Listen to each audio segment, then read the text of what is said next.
بسم الله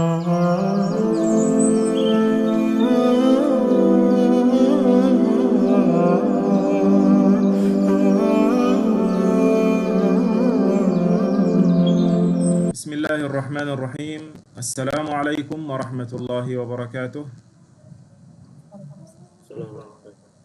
الحمد لله رب العالمين، والصلاة والسلام على رسولنا الكريم سيدنا محمد صلى الله عليه وعلى آله وأصحابه أجمعين.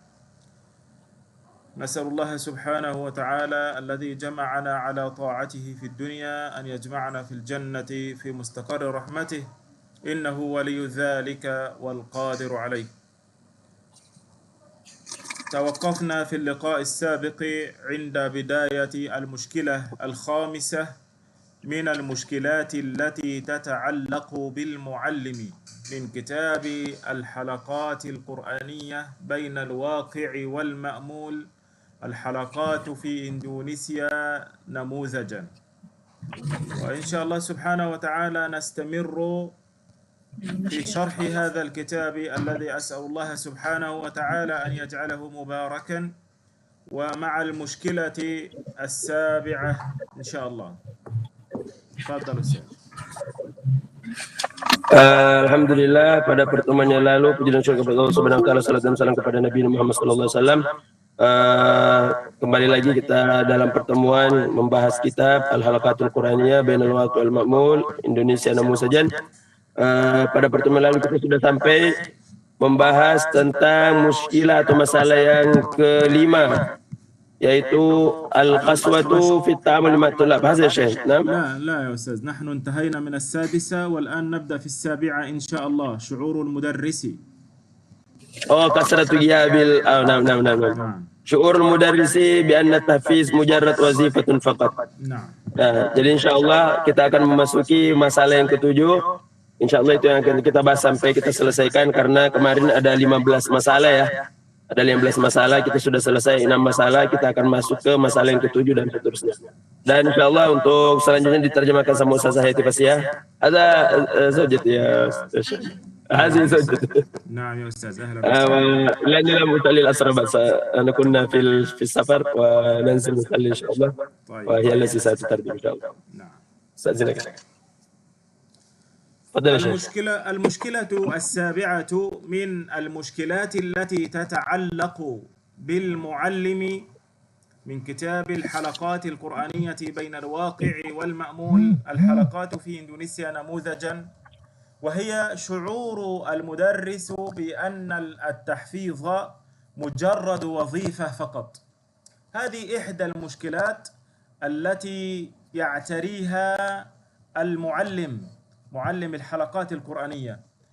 يحضر بعض المعلمين في الحلقات القرآنية بشكل روتيني وعلى سبيل أنه يؤدي مهمة أو أداء روتيني يومي فقط، فلا يهتم بالطالب من حيث التسميع، سمع أو لم يسمع، ويجلس في الحلقة لقضاء الوقت فقط، ويجلسون ويخرجون ويدخلون، والمعلم لا يهتم بهذه الأمور ولا يعطي لها أهمية، فلا يهتم بتسميع ولا يهتم بأخطاء الطلاب، فهذا تضييع للأمانة واستخفافا بشأن القرآن.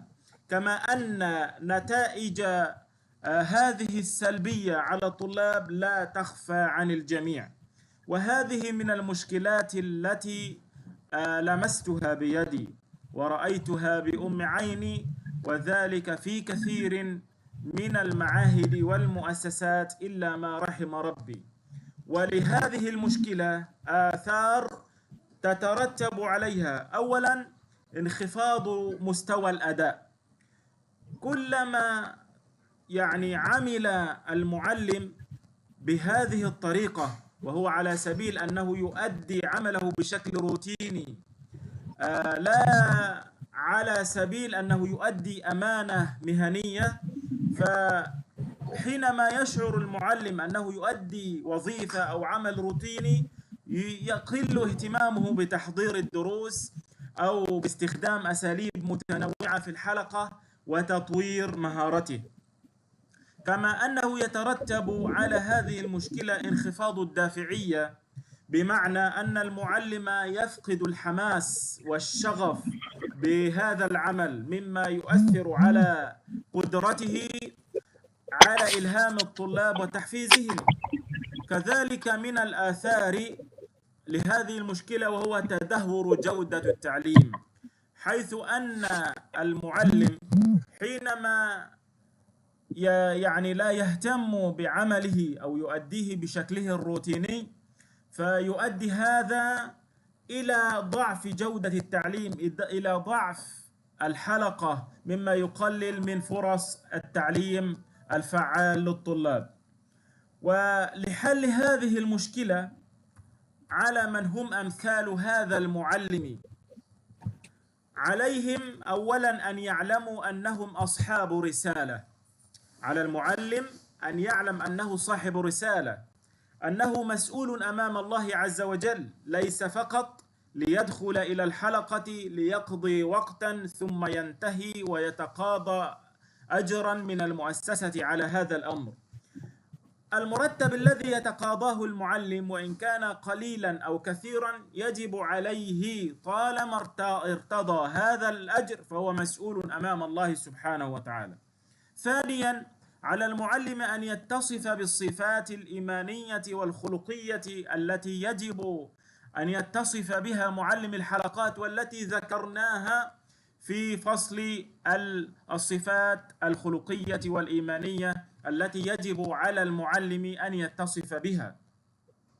ثالثا، تجديد شغفه وحبه بالتعليم، البحث عن طرق جديدة لتنويع أساليب التحفيظ في الحلقة، واستخدام التكنولوجيا في التعليم وتطوير مهاراته بشكل مستمر. كما أنه من الحلول لهذه المشكلة على هذا المعلم أن يتواصل مع زملائه ومع المسؤولين ويطلب منهم الدعم والمساعدة ومناقشة التحديات والمشكلات مع الإدارة، والبحث فيما يواجهه من تحديات ليجد حلا مبتكرا لحل هذه المشكلة. وكذلك من الحلول لهذه المشكلة التركيز على الأهداف، أن يركز على الأهداف الكبرى، الهدف الأكبر، وهو أن يتذكر أهمية دور المعلم في بناء الأجيال وخدمة المجتمع، واستحضار الأثر الإيجابي الذي يمكن أن يحدثه في حياة الطلاب. فإذا قام المعلم بعمل هذه النقاط كان ذلك حلا لهذه المشكلة. تفضل أستاذ.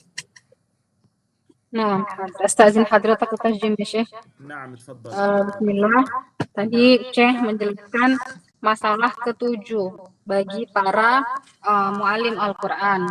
Beliau menyampaikan masalah ketujuh itu adalah banyak guru-guru itu menganggap bahwa mengajarkan Al-Quran itu sekedar profesi atau pekerjaan saja gitu. Lalu kata beliau, bagaimana yang namanya profesi itu, orang ketika ngajar ya dia ngerasa kayak rutinitas aja, masuk pagi ngajar udah gitu aja gitu ya, dan dia nggak penting tuh mau muridnya udah tasmi kah, mau muridnya hafal kah, dia nggak peduli, yang penting dia ngajar aja masuk, karena dia menganggap itu adalah profesi. Dia jadi nggak penting juga mau ada namanya sistem halakohnya kayak apa. Kemudian dia menganggap remeh juga dengan kesalahan-kesalahan hafalan anak-anak, menganggap remeh dengan kemampuan hafal anak-anak. Kenapa? Karena dia menganggap itu adalah profesi, pekerjaan, dapat gaji gitu ya. Dan parahnya kata Syekh, kalau sampai guru ini seperti ini menganggap itu adalah rutinitas, pekerjaan, profesi, terserah mau hafal nggak hafal, mau metode nyambung nggak nyambung, dia nggak peduli, yang penting dia cuma kerja, maka dampaknya kata Syekh, asarnya itu adalah yang pertama, ini adalah inkhifat mustawa al-ada. Jadi ngajar itu nggak totalitas gitu. Ngajar itu ya sekedarnya aja gitu ya. Yang penting saya udah ngajar, udah masuk, hari ini saya datang sekian jam, saya ngajar, udah gitu aja. Nggak penting dia ada asalib mutanawi'ah, dia nggak penting ada metode, nggak penting buat dia tuh. Nggak penting juga buat dia tatwir maharotihi, dia nggak penting juga ada peningkatan kapasitas diri dia, apa yang harus saya baikin, apa harus saya perhatikan, nggak penting tuh dia. Kenapa? Bagi dia cuma profesi. Itu dampaknya. Yang kedua juga dampaknya kata Syekh adalah inkhifat ad-dafi'ah. Dan dia juga akhirnya nggak punya semangat ya, nggak punya semangat untuk memberikan semangat ke murid-murid. Toh dia sendiri nggak punya semangat, gimana dia mau ngasih semangat ke murid-muridnya? Karena bagi dia ini hanya sekedar profesi saja. Jadi inkhifat ad-dafi'iyah. Jadi dia nggak bisa ngasih motivasi ke orang lain karena dia sendiri nggak punya motivasi untuk Quran. Bagi dia ini semua sekedar profesi pekerjaan. Yang ketiga kata Syekh adalah tadahur judatut ta'lim. Jadi karena dia merasa ini adalah profesi, bagi dia tidak penting dia harus memberikan ilmu yang detail kepada murid-murid. Nggak penting juga bagi dia belajar bagaimana mengelola halaqah dengan baik, sehingga anak-anak itu sangat kecil kemungkinan ya mendapatkan kesempatan belajar yang baik dari guru yang seperti ini. Karena bagi dia yang penting kan aku ngajar, paham nggak paham urusan kalian lah gitu, hafal nggak hafal urusan kalian lah itu. Nah ini bahayanya. Jadi 3 kata Syekh, sehingga dia nggak profesional ketika mengajar, kemudian dia nggak bisa memberi motivasi kepada murid-murid. Yang ketiga juga dia tidak ada perkembangan dari murid-muridnya, ya jalan di tempat atau mundur ke belakang. Maka apa solusinya? Solusinya adalah yang pertama kata Syekh adalah aya'lamu annahum ashabu risalah. Jadi pertama kita para guru harus menyadari bahwa kita ini adalah orang yang menyampaikan risalahnya Nabi Muhammad SAW dan kita dimintai pertanggungjawaban kita terhadap amanah ini. Misalkan nih, kita dikasih megang halaqah Quran kelas sekian, 1 tahun di tangan kita. Kemudian kita dapat gaji dari mengajar itu. Maka Allah akan tanya kita, wahai fulan, 1 tahun kamu pegang halaqah ini, apa yang sudah kamu hafalkan ke anak-anak? Seperti apa caramu mengajar? Seperti apa kamu mengembangkan kemampuan anak-anak yang di hadapanmu? Maka gaji yang kita terima itu ya, murattab itu gaji. Gaji yang kita terima walaupun sedikit tetap diminta pertanggungjawaban oleh Allah. Apalagi banyak, sedikit aja diminta pertanggungjawaban. Jadi pertama kita sadari bahwa kita mengajarkan Al-Qur'an ini adalah risalah ya. Ini kita nggak main-main tapi adalah menyampaikan risalah dari Allah. Yang kedua, solusinya adalah bagaimana kita para guru Quran ini memiliki bisifatil imaniyah wal khulqiyah. Jadi keimanan kita, ya kemudian akhlak kita, ini kita usahakan sesuai dengan sosok pengajar Quran yang sudah dibahas Syekh dalam pembahasan as-sabiq yang sebelumnya. Kita belajar itu supaya apa? Supaya bisa menularkan nilai-nilai Quran ini kepada peserta didik kita. Kemudian yang ketiga, jadi kata Syekh yang pertama aya'lamu annahum ashabur risalah, yang kedua ayat tasdid bi sifatil imaniyah wal khuluqiyah, yang ketiga adalah tajdid ya syaghafihi bit ta'lim. Bagaimana ini seorang guru? Jadi ketika kita menjadi guru bukan berarti kita sudah selesai untuk belajar, bukan. Ketika kita menjadi guru justru tajdid syaghafihi bit ta'lim. Kita malah ketika menjadi guru malah bertambah semangat kita untuk belajar menambah ilmu. Dan kita al-bahsu an turuq jadidah, mencari cara baru, metode baru, gimana ya supaya lebih paham, gimana ya supaya lebih cepat anak-anak ini mendapat apa yang saya ajarkan, ya. Bahkan kata beliau asalib at-tahfiz fil halaqah, nyari nih gimana metode yang paling cocok di halaqah saya. Jadi bukan sekedar pokoknya datanglah, dengarlah, terserah kalian hafal nggak hafal gitu. Lalu kata beliau juga kita perlu ada tawasul ma'az-zumala wal mas'ulin. Kita perlu ada komunikasi dengan teman-teman lain ya. Kita sharing gimana nih kalau murid antum gimana tuh supaya bisa lebih cepat dapat, cepat mungkin, terus yang lain seperti apa. Jadi kita ada komunikasi. Kenapa? Kita punya ini adalah mas'uliyah, tanggung jawab kita yang akan Allah tanya. Wahai fulan, setahun dia bersama kamu, andai kan mungkin dia bersama guru lain, dia akan mungkin. Tapi ketika kamu main-main cuma jadi profesi, maka dia itu gagal di tanganmu, padahal pada waktu itu harusnya dia sudah mungkin di juz 30. Ini tanggung jawab yang nggak main-main, Allah akan tanya kita pertanggungjawaban kita.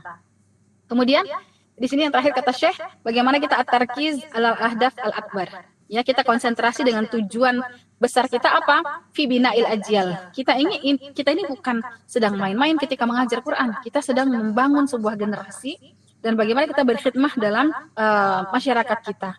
Sehingga nanti bisa ada dampak-dampak positif yang mewarnai dengan nilai-nilai Quran dari yang kita ajarkan di halaqah-halaqah itu. Ini yang disampaikan Syekh tadi, bahayanya ketika menjadikan mengajar Quran itu sebagai profesi, lalu Syekh berikan tadi solusinya tadi, ini adalah risalah, Allah minta tanggung-jawaban, kemudian kita perbaiki keimanan dan akhlak kita banyak belajar, kita banyak berkomunikasi dengan para pengajar-pengajar lain dalam Al-Quran, kemudian konsentrasi dengan tujuan kita apa, kita pengen mewarnai generasi ini. Fadhal ya Syekh, alhamdulillah kelas. المشكلة الثامنة من المشكلات التي تتعلق بالمعلم وهي انشغال المعلم بالجوال وقت الحلقة. وهذا صح هذا. كثير ما يحدث، أنه تجد أن المعلم وقت الحلقة وسط الطلاب ينشغل بالجوال أو بالهاتف أو بالتليفون أو بأي مصطلح يستعمله وقت الحلقة. فانشغال المعلم بالجوال وقت الحلقة سواء كان بالاتصال أو بالتصفح، هذا من الأخطاء الشائعة في الحلقات القرآنية في إندونيسيا. ويترتب على هذه المشكلة آثارا سلبية. أولا، التسبب في إهدار الوقت، تضييع الوقت، وعدم ضبط الطلاب وإنجاز ما يمكن إنجازه من التسميع والمراجعة وغيره. كيف سينشغل المعلم بالجوال متصفحا أو متصلا، وكيف سيضبط الطلاب سواء بالتسميع أو بالقراءة أو بالمراجعة أو غير ذلك؟ إذن سيتسبب في إهدار الوقت، تضييع وقت الحلقة فيما هو غير مفيد. ثانيا، تشتت الانتباه وضعف التركيز. حينما ينشغل بشيء غير ما هو مراد في الحلقة، فهذا يضعف تركيزه. الإشعارات المتكررة والتحديثات، رسالة من واتساب، رسالة انستغرام، رسالة من كذا كذا كذا، فهذا الأمر يجذب الطلاب ويشتت تركيزهم عن الاستعداد للتسميع أو المراجعة. كذلك أنه يتسبب في فقدان الثقة بالمعلم.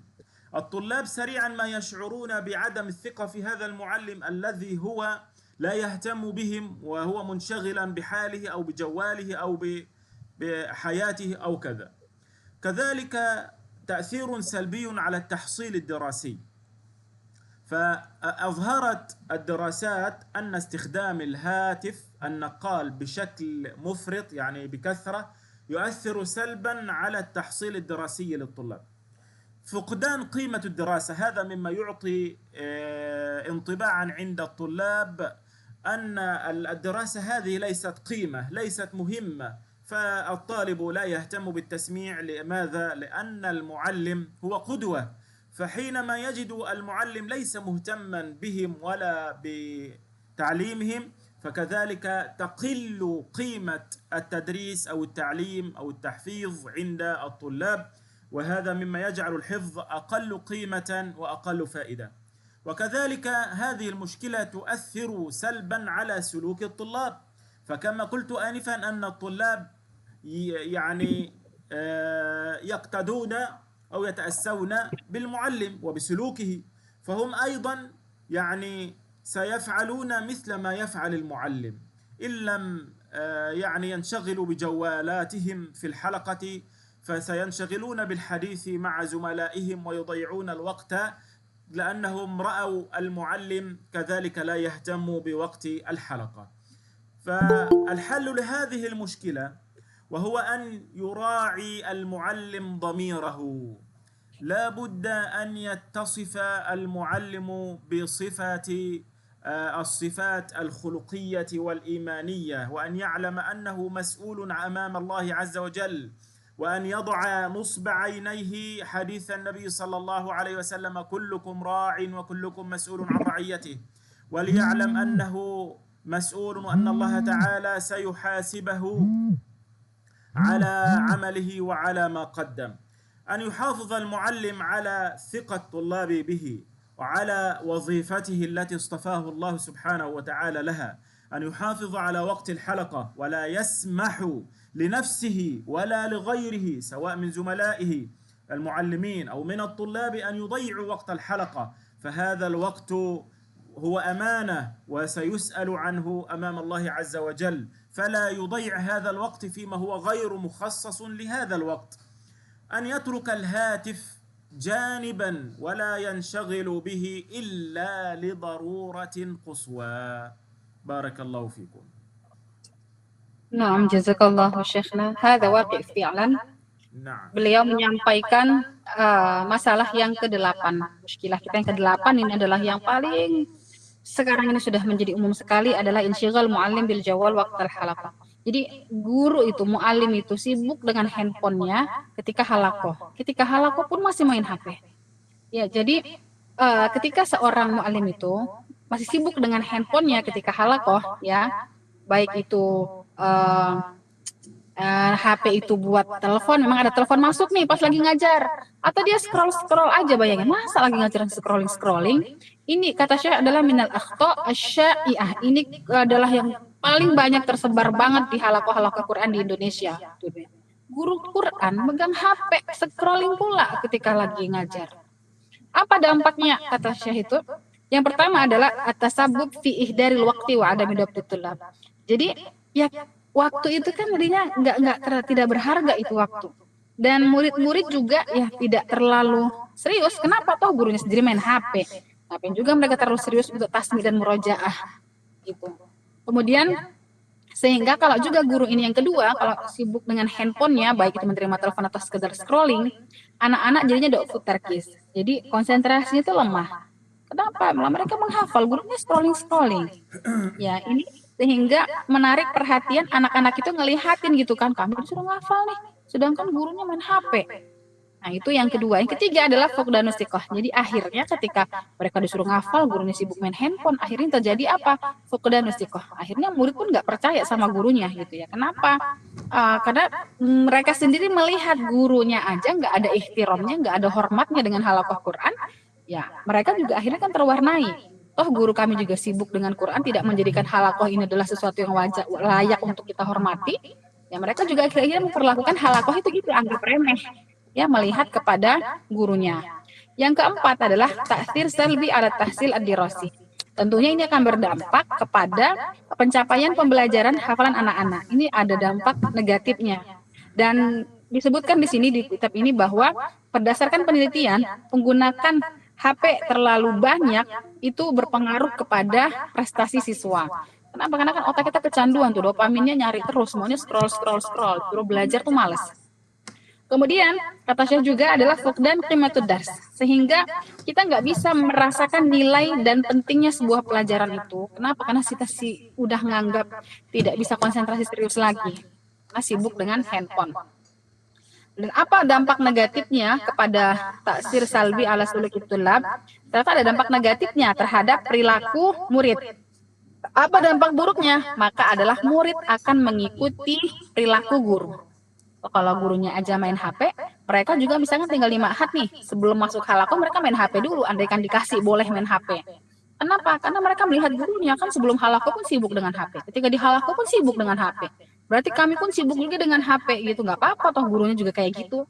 Nah, bayangkan ya, padahal yang tanggung jawab itu loh, mas'uliyah kita di hadapan Allah akan tanya kita, wahai fulan, gara-gara kamu yang pegang kamu main HP ketika halakoh Quran, sekarang ini anak ini harusnya dia sudah lebih rapi, lebih takzim kepada Quran karena engkau memberikan contoh yang gak baik, akhirnya dia mengikuti itu.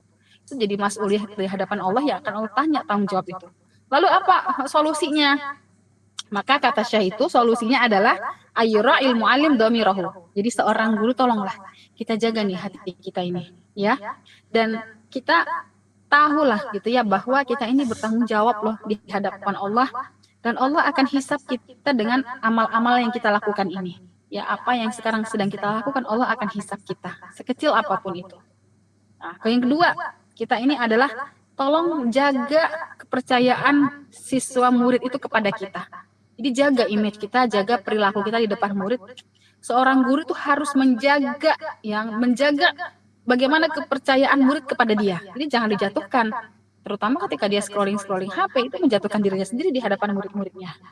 Kemudian yang ketiga, ini penting nih. Ketika waktu halakoh, tolong dia kontrol dirinya. Kenapa? Jangan biarkan dirinya, orang lain, atau teman-temannya melewatkan waktu halakoh begitu aja. Jadi tolong konsentrasi ketika halakoh, fokus halakoh. Jangan ada gangguan, baik dari diri sendiri, orang lain, teman-teman.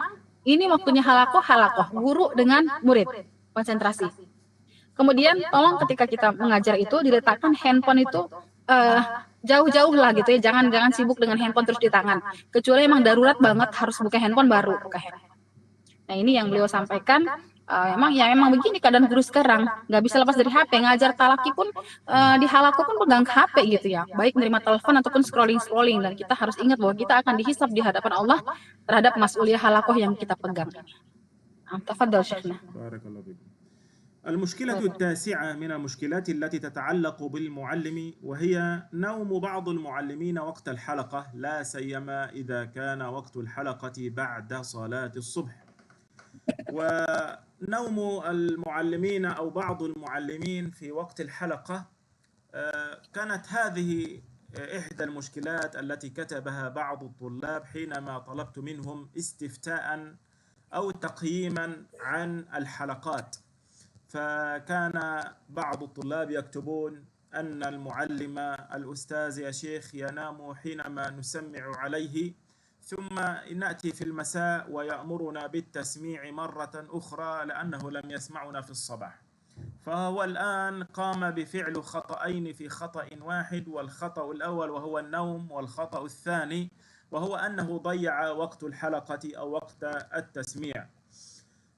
الآثار المترتبة على هذه المشكلة أو هذا الخطأ وهو فقدان الاستفادة من وقت الحلقة، حيث أن الطلاب حين نوم المعلم أثناء الحلقة فقد قام بتضييع وقت الحلقة فلا يستفيدون منه بشيء، وهذا إهدار لوقت الحلقة مما يتسبب في تأخير ما يجب إنجازه من التسميع وتحقيق الأهداف. كذلك فقدان الثقة في المعلم، يعتبر نوم المعلم أثناء الدرس أو أثناء الحلقة أمرا غير مقبول في نظر الطلاب.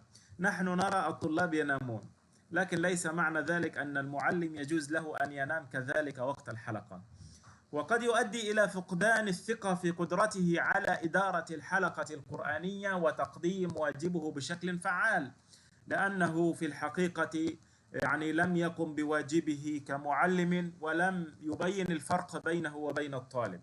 كذلك هذا فيه تشويه لصورة المعلم، فالمعلم يقلل من هيبته حينما ينام وسط الطلاب، فهذا في نظرهم يقلل من هيبته واحترامه، ويؤدي ذلك إلى تصرفات غير لائقة تجاهه من الطلاب. والحل لهذه المشكلة يجب على المعلم أن ينظم أوقاته. إذا كان عنده حلقة بعد صلاة الصبح إذن عليه أن ينام مبكرا حتى لا تطغى أعماله الحياتية أو أعماله الخارجية ومشاكله الأسرية على عمله، فهذا جانب وهذا جانب آخر. على المعلم ترتيب أولوياته، الأول فالأول من الأمور بأن ينتهي من أعماله الخاصة ثم ينام مبكرا كي يستطيع القيام للجلوس بين طلابه وتنفيذ المهام الواجبة عليه متيقظا غير نائم. بارك الله فيك. تفضل يا أستاذ. Nah, jazakallah khairan Syekh. Jadi masalah yang ke-9 adalah bagaimana mu'alim guru itu tertidur ketika halakoh. Ya, jadi ini khususnya lagi kalau halakoh-halakoh yang dia ba'da sholat subuh itu kan biasa ngantuk tuh. Nah, jadi misalkan lagi nungguin halakoh tertidur gitu ya. Kemudian disuruh muridnya tasmi tapi dia tidur. Gimana? Emang dampaknya apa sih kalau misalkan guru tertidur ketika halakoh? Nah, jadi apa? Itu adalah menyia-nyiakan waktu halakoh. Kan waktu halakoh misalkan cuma berapa sih? Sejam 2 jam. Kalau sampai ustadznya tidur, berarti kan dia sudah menyia-nyiakan waktu halakoh itu. Yang harusnya dia nyimak hafalan, ya dia malah melewatkan waktu begitu saja dan akhirnya kan terlambat-lambat tuh. Akhirnya misalkan targetnya harusnya selesai seminggu, menjadi telat. Kenapa? Karena ada 1 hari terlewat, tertidur gitu ya. Dan ini dampaknya apa? Fuqdanu thiqah fil mu'allim. Jadi apa ya? Murid itu jadi kurang percaya sama gurunya. Ya, jadi jangan dianggap itu sepele gitu. Ini membuat murid tuh jadi kurang percaya ngelihat gurunya. Apalagi ini guru ngantukan kayak nggak serius gitu nah ngurus halakoh gitu tuh kesannya. Kemudian yang ketiga, ini memperburuk citra guru. Jadi ketika tertidur ketika halakoh itu memperburuk citra mu'alim, citra guru. Ya kenapa? Akhirnya kan hibahnya, hormatnya muridnya ke dia. Ini kenapa? Karena dia udah tertidur. Jadi kayak orang nggak nganggap halakoh itu penting gitu ya. Jadinya guru, ya jelek lah citranya di hadapan murid-muridnya. Jadi gimana solusinya? Maka kita para mu'alim ini para guru-guru halaqah Quran ini, marilah kita ya yunazim awqatahu. Jadi tolonglah waktunya itu disusun dengan rapi. Ya, ada manajemen waktunya. Sehingga ya kesibukan-kesibukan di luar, masalah-masalah rumah tangga itu tidak mengganggu konsentrasi halaqah. Ya, jadi ya diatur tuh waktunya, kapan buat halaqah, kapan buat urusan luar. Kenapa? Nanti kalau nggak bisa diatur dengan baik, yang korban adalah halaqahnya. Maka seorang mu'alim itu tolong diatur aulawiyahnya, prioritasnya.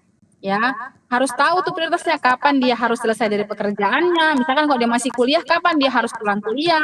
Kalau dia masih kerja, kapan dia pulang kerja. Kemudian ya tidurlah malam itu cepet. Kalau tahu ada halaqah ba'da subuh, jangan tidur jam 1 malam, pasti nanti ngantuk pas halaqah. Jadi tadi tidurnya itu cepat, begitu sudah nggak ada urusan, begitu selesai udah tidur, supaya nanti bisa duduk dengan segar ketika halaqah dengan murid-muridnya gitu.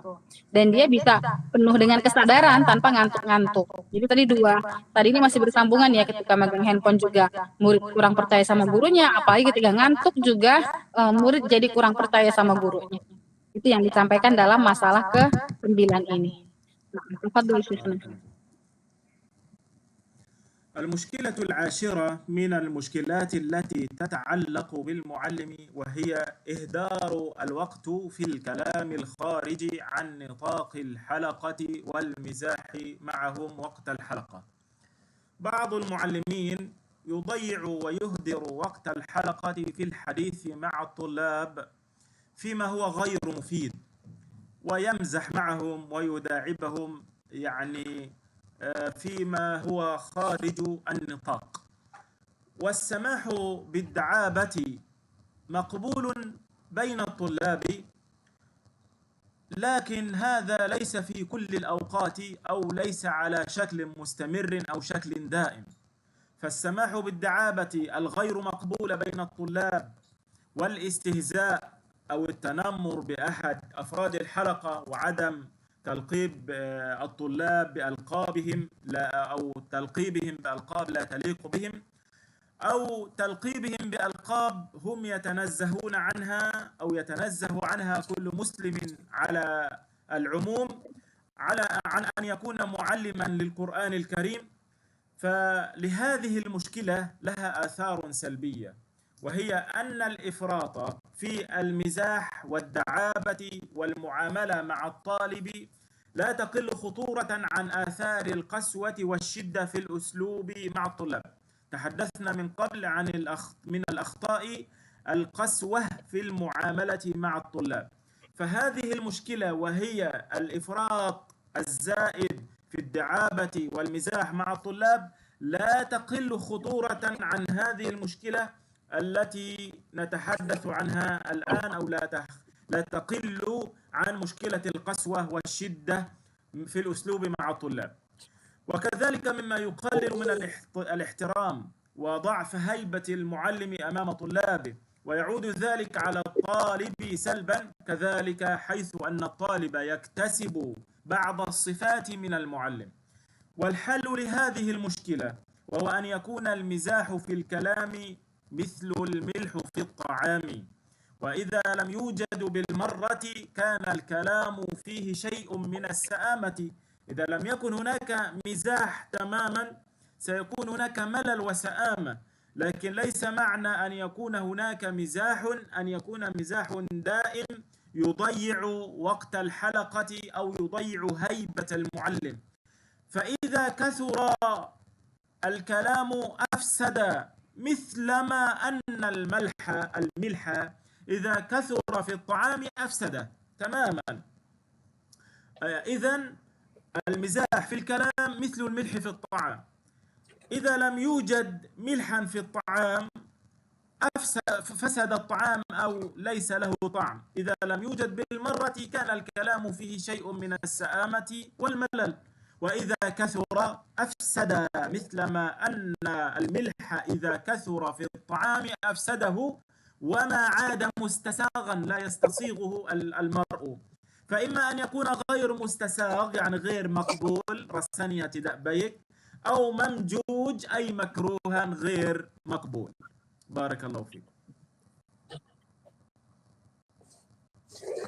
Nah, ya Syekh, masalah yang ke-10 adalah bagaimana seorang guru itu banyak menghabiskan waktu dengan ngomong aja, dia tuh ngobrol, bicara ya, dengan hal-hal yang di luar pembahasan halakoh dan terlalu banyak bercanda ketika halakoh.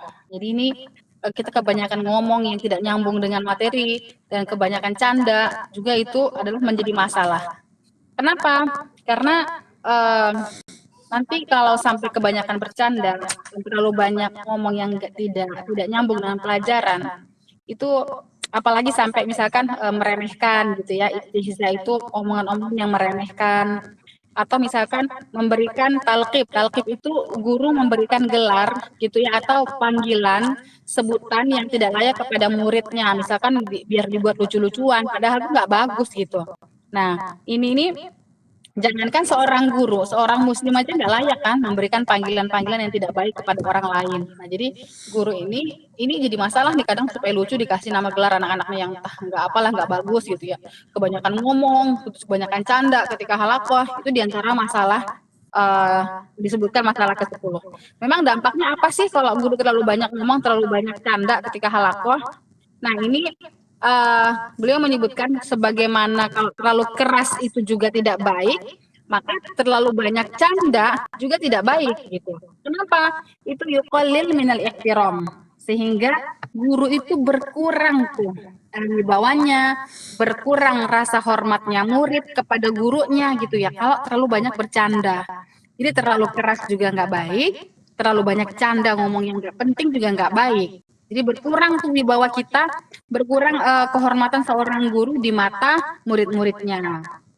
Nanti kan akhirnya apa? Akhirnya murid ngikutin gurunya gitu ya. Ketika ngomong tuh banyak canda aja, seriusnya sedikit. Jadi gimana solusinya kalau begini?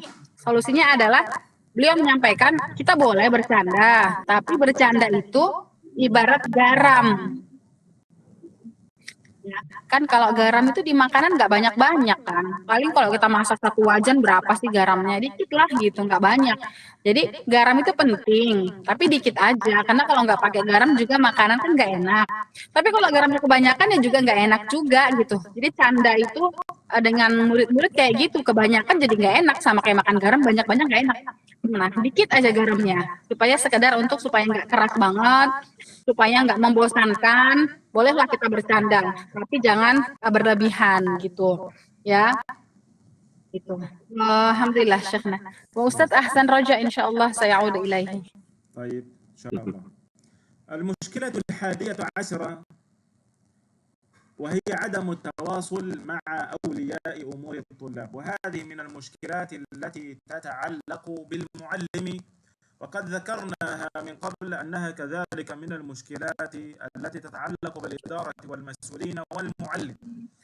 فهذه المشكلة لها آثار سلبية، وهي عدم التواصل مع أولياء الأمور يجعلهم غير مطلعين على مستوى أبنائهم التعليمي، وبالتالي قد لا يتمكنون من تقديم الدعم. إذن على ولي الأمر أن يتابع أولاده أولا بأول حتى يعلم مستواهم هل يرتقي أم لا يرتقي، وكذلك حتى يتمكن من أن يقدم الدعم والمساعدة مع المعلم من أو توجيه بشكل آخر أو بشكل فعال لتحسين الأداء الأكاديمي.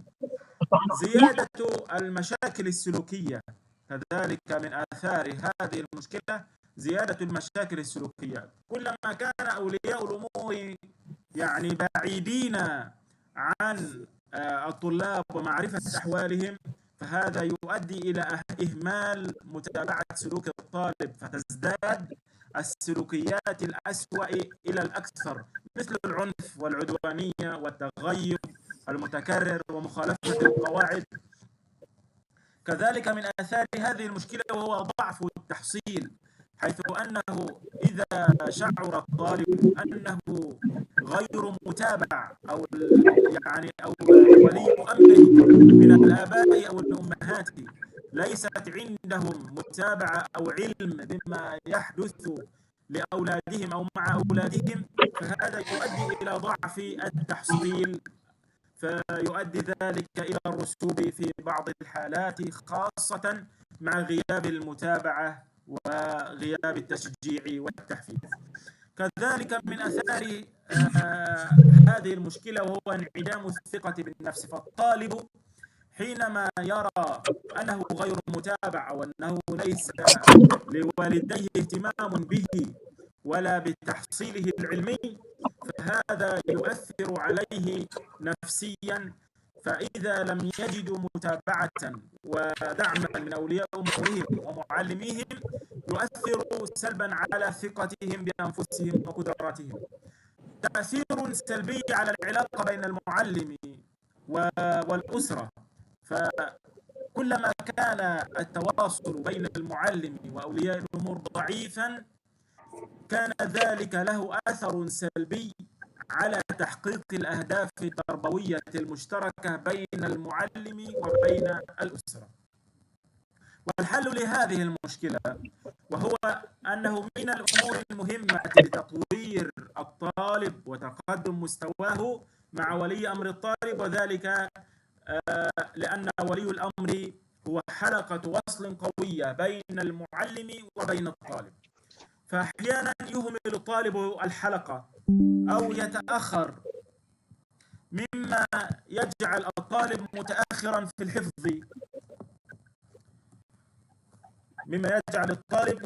في الحفظ، ويظن المعلم أن ولي أمر الطالب على علم، يعني الطالب ربما يظن أن أبوه يعرف بذلك أو أمه تعرف بذلك، فحينما يكون المعلم في الصورة حلقة وصل بين الطالب وبين ولي أمره وهناك تواصل فهذا ينهي كثيرا من العوائق التي يمكن أن تعتري الطالب في الحلقة. تفضل يا أستاذ. Alhamdulillah, masalah yang ke-11 yang terjadi dalam hal apa itu adalah tidak adanya hubungan yang baik antara orang tua dengan murid, dengan anaknya ya. Jadi seorang orang tua itu sepertinya tidak peduli, tidak mau tahu apa yang terjadi dengan anaknya. Ini akhirnya apa yang terjadi? Itu akan melahirkan tadhur mustawa ta'limi. Akan menurunnya kualitas pengajaran dan pendidikan. Kenapa? Karena mereka ini kan nggak mau tahu orang tuanya. Yang penting anakku udah sekolah, udah belajar. Dia tidak perlu tahu anaknya udah seperti apa hasilnya, seperti apa kualitasnya selama belajar, apakah nambah pengetahuannya, apakah meningkat kebaikannya atau bagaimana. Akhirnya dia pun tidak mampu untuk memberikan dukungan yang seharusnya atau memberikan arahan yang betul-betul efektif untuk memperbaiki pendidikan anaknya. Itu yang pertama. Jadi akhirnya berkurang kualitas pendidikan itu karena tidak ada dukungan dari orang tua, tidak ada perhatian dari orang tua terhadap anaknya. Jadi anak ini seolah yang penting dia sekolah, mau bagaimana hasilnya, mau seperti apa jadinya, itu orang urus si orang tua ini. Kemudian akan bertambah masalah akhlak, karena orang tua tidak melakukan evaluasi terhadap anak-anaknya, yang penting anaknya sudah sekolah, akhirnya nanti menumpuklah permasalahan itu tiba-tiba meledak. Akhirnya terjadilah kekerasan, permusuhan, dan ternyata anak-anak ini mungkin akan sering bolos, tidak datang sekolah dan menyalahi aturan-aturan sekolah. Kemudian tentunya lagi adalah hasilnya tidak banyak, da'fut tahsil, hasilnya itu kurang. Karena orang tua nggak ada dukungan, jadi mestinya itu yang paling bagus. Guru punya guru yang bagus, anak punya semangat, orang tua yang menyemangati dan mengevaluasi serta menjaga proses pendidikan anaknya. Apalagi yang terjadi, akhirnya anak-anak itu kehilangan kepercayaan diri. Dia kehilangan merasa bahwa dirinya mampu, karena ya orang tua saya tidak ada ngasih dorongan dan dukungan. Jadi sehingga si anak ini merasa menjadi orang yang tidak punya apa-apa, dan dia merasa tidak mampu karena tidak diberikan sokongan dari orang tua. Apalagi akan memberikan pengaruh yang buruk antara seorang guru dengan halaqah dan keluarganya. Karena rugi-rugi saya sekolahkan anak saya di sini, dia tidak dapat apa-apa. Akhirnya dia menganggap sekolah itu yang gagal, guru itu yang tidak berhasil. Padahal si anak ini yang merasa tidak diperhatikan sehingga dia tidak belajar dengan baik. Maka ada solusinya untuk menghilangkan masalah ini, yaitu dengan cara seperti apa? Melakukan at-tawasul, ya, mesti meningkatkan hubungan, komunikasi itu dibangun, karena sesungguhnya orang tua itu dialah yang akan memperkuat hubungan antara guru sebenarnya dengan santri itu. Kan umpamanya nih, kalau umpamanya anak laporan sama orang tua, terus orang tua ini dijelek-jelekkan oleh si anak, maka apa yang terjadi? Kacau lah jadinya, tidak terwujud apa yang menjadi harapan dan impian kita. Tapi kalau selama ini seorang guru membangun hubungan baik dengan orang tua murid, maka seandainya si murid ini menyampaikan hal yang tidak kepada orang tua, maka justru orang tua akan memberikan arahan, enggak, gurumu itu enggak begitu, sekolahmu itu bagus, nah, sekolahmu ini, tempat belajarmu itu memang sudah selayaknya melakukan hal tersebut, maka memang harus dibangun. Sehingga sebagaimana guru mendidik anak-anak, orang tua pun di rumah memberikan dukungan dan sokongan, sehingga anak-anak ini terus terpacu untuk semangat belajar dan meningkatkan kemampuannya. المشكلة الثانية عشرة وهي الاستمرارية على الخطأ. من المشكلات التي تتعلق بالمعلم كذلك وهي الاستمرارية على الخطأ. إنه من المعلوم وكلنا نعلم ذلك أن كل إنسان يخطئ ويصيب إلا المعصوم صلى الله عليه وسلم، وليس عيبا أن يخطئ الإنسان، ولكن العيب أن يبقى الإنسان على جهله أو على خطئه ولا يصحح من أخطائه أو يطور من نفسه. هذه هي المشكلة. ليس مشكلة أن نخطئ، فكلنا في مقام التعلم، لكن المشكلة أن يبقى الإنسان على خطئه ولا يطور من نفسه ولا يصحح من أخطائه. بعض المعلمين حينما تتحدث معه عن أخطائه وتريد تقويمه يبرر بالكلام، ولا يريد أن يعترف بخطئه ولا يريد أن يصلح من حاله، ويرمي بالأخطاء على الطلاب، كأن يقول مثلا أحد المعلمين إن فلان من الطلاب لا يرغب في حضور الحلقة، أو أن فلان من الطلاب لا يرغب في الحفظ. وحينما نخبره بعلاج المشكلة، لابد أن تعالج مشكلتك بكذا، 1 2 3، يحاول أن يبرر المشكلة كذلك ويلقي الخطأ على غيره. فالعيب في عدم الاعتراف بالخطأ، العيب في أنه لا يريد أن يستمع إلى حل المشكلة أو لا يعمل بها، وهذا أمر ملموس. فلهذه المشكلة آثار مترتبة كذلك، منها أنه يؤثر على المستوى التحصيلي للطلاب فيسبب التدهور والانحطاط. فالمعلم حينما يعتمد طرق تدريس غير فعالة أو يقدم معلومات غير صحيحة خاطئة، فالطالب يتأثر في فهم الطلاب يتأثرون في فهمهم لهذه المادة أو للقرآن أو على العموم بشكل سلبي، وهذا يؤدي إلى انخفاض درجاتهم في الاختبار وتراجع مستواهم التعليمي. كذلك تكوين اتجاهات سلبية نحو التعلم. من الآثار السلبية أنه يكون هناك تكونت اتجاهات أو أشكال سلبية نحو هذا التعلم عند الطالب، فقد يكتسب الطلاب اتجاهات سلبية نحو ما يتعلمونه أو نحو التعليم بشكل عام بسبب ماذا؟ بسبب الخاطئ المتكرر الذي يرتكبه المعلم ولا يريد أن يصححه أو يطور من نفسه فيه. كذلك لهذه المشكلة تشويه صورة المعلم بشكل عام. استمرار المعلم على الخطأ يؤدي إلى فقدان الطلاب للاحترام والتقدير والإجلال تجاه المعلم، وينعكس هذا سلبا على صورته أنه مرجع تعليمي أو مثال يحتذى به في التعليم. أمثلة على هذه المشكلة من الأخطاء الشائعة التي يرتكبها المعلم، مثال استخدام أساليب غير فعالة. من الأساليب الغير الفعالة أنه يعتمد على أسلوب على أسلوب غير أسلوب التلقين، ولا يحث الطلاب على الحفظ والمراجعة. بعض المعلمين في الحلقة يريد الطالب يحفظ جديد فقط، جديد جديد جديد جديد جديد، وتحدثنا عن هذا من قبل. ثم تجده في النهاية بعد أن انتهى من 5 أجزاء أو 10 أجزاء لا يتذكر آية واحدة، ولا يعتمد على أسلوب التلقي، فيترك الطالب يحفظ بنفسه أو يصحح لحاله، ولا يضبط، ولا المعلم لا يضبط له قراءته. كذلك من الأخطاء الشائعة تقديم معلومات خاطئة أو غير دقيقة، فالمعلم قد يقع أحيانا في أخطاء علمية أو تاريخية أو لغوية أو تجويدية، وهذا يؤثر على الطلاب.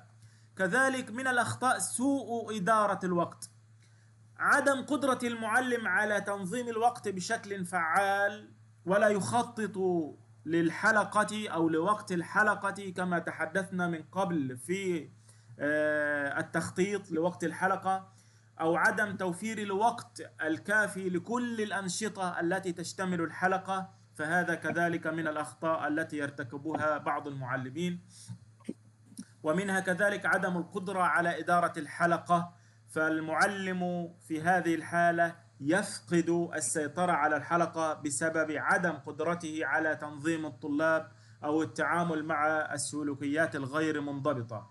والحل لهذه المشكلة وهو الأخذ برأي زملائه أصحاب الخبرات السابقة ومشاورتهم.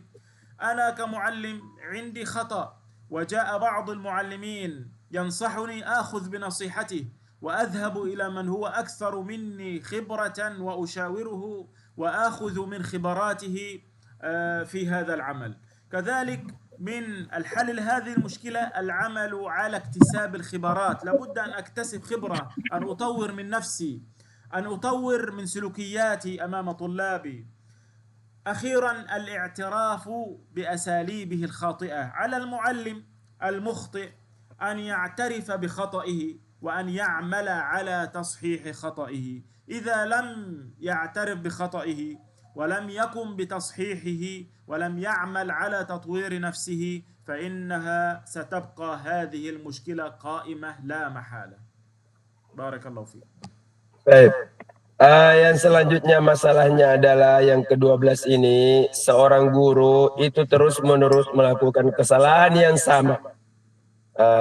Jadi melakukan kesalahan itu bukan sesuatu yang tercela, karena memang kita manusia ini, sebagaimana kata Nabi, kita ini tempatnya salah. Kita ini memang bersalah. Tapi yang tidak boleh terjadi itu adalah terus-menerus berada dalam kesalahan itu. Al-istimrariyah, berketerusan melakukan kesalahan. Seandainya kita salah, maka itu bisa dimaklumi. Tapi kalau menikmati kesalahannya itu, dibiarkan dirinya berada dalam kesalahan, itu yang akan merusak. Itu kan, contohnya di sini disebutkan oleh Syekh, umpamanya karena sebagian, jadi intinya gitu, khairul khata', kata Nabi itu, sebaik-baik orang yang saleh itu adalah yang mengakui kesalahannya dan memperbaikinya. Sebagian guru ya, kalau umpamanya diberitahu tentang kekeliruannya, kesalahannya dan ingin diperbaiki, dia akhirnya ngomong, komen, saya kan tidak begini, ada aja alasannya. Dia tidak mau mengakui kesalahan itu, bahkan dia melempar kesalahan itu kepada santri. Iya, memang itu santri yang salah, padahal apa susahnya kita merasa, oh iya saya salah, saya ini kurang tepat, kurang bagus, saya akan perbaiki. Karena kalau dibiarkan ini bersalah berketerusan terus-menerus, dia berada dalam kesalahan, maka yang pertama ada pengaruhnya, ada keburukan yang akan ditimbulkan. Itu tadi akan menurun kualitas pendidikan itu, akan mengurangi pemahamannya murid, karena kan udah beritahu ini salah, ini tidak bagus, tapi tetap aja, maka ya yang korban nanti adalah pembelajarannya, dan akan membentuk ittijahatun salbiyah, akan memperlihatkan arah yang buruk, negatif sekali terhadap pendidikan dan pelajaran yang kita berikan. Selanjutnya kata saya adalah tashwih, itu sendiri ya, kepada guru sendiri itu akan memperburuk citranya. Dia akan dikenal sebagai orang yang keras kepala, suka dengan tetap berada pada kesalahan yang sama. Akan rusak nama seorang guru itu gara-gara dia berketerusan berada dalam kekeliruan dan kesalahan. yang dia tidak mau diperbaiki dan diluruskan. Nah, kemudian saya memberikan contoh-contoh tentang kesalahan yang sering terjadi dalam pengajaran yang dilakukan oleh seorang guru ini. Apa itu? Tidak menggunakan metode talqin, karena sebenarnya metode yang paling hebat dan paling luar biasa, dan itulah metode Al-Quran yang diajarkan dari malaikat Jibril. Allah menyampaikan kepada malaikat Jibril menyampaikan kepada Nabi Muhammad kepada sahabat, terus menerus sampai ribuan tahun yang lalu sampai hari ini. Metode yang tidak ada cara lain selain metode talqin, menuntun ya, dan tidak mendorong untuk kepada santri untuk menghafal, menambah hafalan dan memurajaah. Itu dibiarin aja. Ada muridnya malas, biarin aja. Dia menggunakan cara lain biar dia nggak capek ngajar. Udah, kamu lihat sendiri tuh, dengar sendiri. Padahal mestinya yang mentalkin itu adalah sang guru ini. Kemudian apalagi kesalahannya? Memberikan pengetahuan atau informasi yang salah atau informasi yang kurang tepat. Dia mungkin salah dibilangnya rukun wudu, mungkin ya rukun wudu cuma 2, nauzubillah gitu. Kemudian apalagi terjadi manajemen waktu yang kacau balau, yang tidak rapi, yang tidak teratur, dan tidak memiliki kemampuan untuk berkomunikasi dengan baik bersama santri-santrinya. Dia tidak merasa santrinya itu butuh sesuatu, dia tidak paham itu. Kemudian dia tidak mampu juga untuk memanage halaqahnya. Dia tidak mampu untuk menyusun dengan baik halaqah yang dia pegang. Kemudian, ini yang penting nih, ada solusinya untuk keluar dari masalah ini. Tinggal 2 menit lagi waktunya. Pertama, al-akhsu bira'izu mala'i. Dia mesti mengambil pengalaman dari teman-temannya yang lebih berpengalaman. Dia mesti belajar, dia harus belajar sama orang yang lebih tahu, lebih tua, lebih lama. Kemudian dia berusaha untuk mendapatkan pengalaman itu, mungkin ikut pelatihan kah, mungkin ikut training kah, seperti yang sekarang kita lakukan ini dalam bentuk untuk kita memperbaiki kekurangan kita, tatwir, dan meningkatkan kapasitas dirinya. Kemudian yang tidak kalah penting, ini yang paling penting lagi, paling terakhir adalah mengakui kesalahan. Dan berusaha untuk memperbaikinya, karena yang paling repot itu kalau orang tidak mau mengaku salah. Dia merasa ini benar, sudah ini cara paling bagus ini yang saya lakukan ini. Maka siapapun yang menasihatinya, memberitahunya, itu tidak ada manfaatnya. Maka yang terakhir ini, agar kita tidak berketerusan dalam kekurangan dan kesalahan, adalah akuilah kesalahan itu. المشكلة الثالثة عشرة من المشكلات التي تتعلق بالمعلم وهي البطء في الحلقة، بطء المعلم. وأقصد بالبطء هنا وهو البطء في إدارة الحلقة وفي الإنجاز. تجد بعض المعلمين عندهم بطء في التحرك نحو الأمام أو في إنتاج المرحليات، ونقص في التحصيل عند الطلاب، فلا يهتم ولا يعطي أهمية للطلاب المتأخرين أو المقصرين في الحفظ وغير ذلك. وهذا أمر ملموس، فكثيرا ما نجد حلقات لا تثمر، يعني بمعنى أن الطالب لا يحصل كثيرا من الحفظ أو لا يحصل على المرحلية إلا بعد سنوات، يأخذ سنوات حتى ينتقل إلى مرحلة جديدة. وحينما يعني تختبر الطالب تجد أن الطالب ضعيفا أو يكمل المرحلية ولا يختبر. وكذلك مما نلاحظه وهو عدم استخدام الطالب المراجعة الكبرى بسبب عدم توجيه المعلم لها. يعني المعلم لا يراجع مراجعة الكبرى وهي المراجعة العامة، وذلك بسبب أن المعلم لا يحث الطالب على هذه المراجعة. ولهذه المشكلة آثار تترتب عليها، منها تراجع مستوى الطلاب.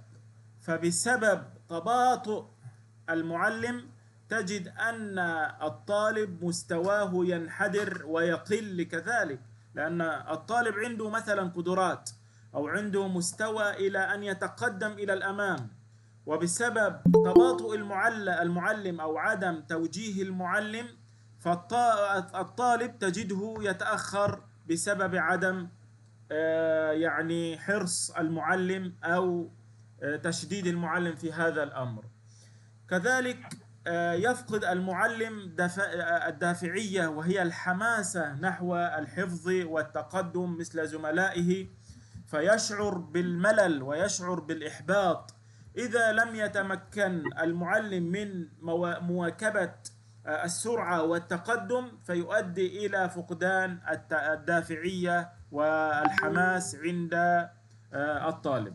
كذلك تراجع الثقة بالنفس، فهذا يؤثر على المعلم على الطالب بأنه يسبب عنده انخفاض في ثقته بنفسه وقدراته التي يمتلكها. وكذلك مما يسبب زيادة السلوكيات السلبية، فيلجأ بعض الطلاب إلى السلوكيات السلبية مثل عدم الانتباه أو التحدث مع الزملاء أو يعني عمل مشاجرات وضوضاء وخلل في الحلقة بسبب عدم انتباه المعلم أو بسبب يعني عدم اهتمام المعلم بهذه الأمور.